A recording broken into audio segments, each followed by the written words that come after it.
the broader definition of risk is an uncertain event that, if it happens, could impact your project positively or negatively. There are five ways you can respond to a risk. Contrary to what you hear a lot in business, oh, we'll just mitigate. Well, mitigate is just one of the things. Mitigate is a reduction of the probability or impact of a risk. But when you think about the four other things that you can do, it opens up the wormhole of possibilities as a project manager. So let's talk about them one by one. I often use the mnemonic A team. The two places you escalate is number one, when the risk management is beyond your stated authority as a project manager. In other words, the risk is beyond what you are allowed to do. Your authority does not allow you to manage that risk.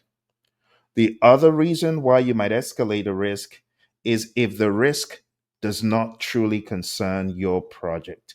If the risk needs to be looked at from a different lens outside of your project, maybe at an organizational level, maybe at a program or portfolio level, then you would escalate a risk. The next one in our ATEAM is accept. And accepting a risk just means doing nothing about the risk proactively.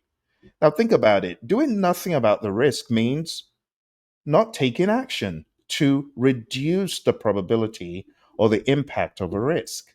So, when you think about the term accept, even if you put money aside saying, well, if the risk happens, here's $500 to deal with the outcome of that risk, you are not really doing anything. That's why it's accept.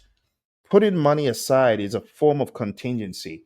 And that's why in the world of the project management professional exam, we say a contingency reserve for risk is largely an accept strategy, except you have a double layered approach. When you're only putting money aside, that is just accept. The last one is mitigate. Mitigate is what everyone says about risk, but it's just one out of the five. And mitigate just means you are reducing the probability of the risk or the impact of the risk. And when you do that, you're kind of cushioning the outcome in some way. So there you have it, a team. But what is a risk? It's an uncertain event that, if it happens, could affect your project positively or negatively.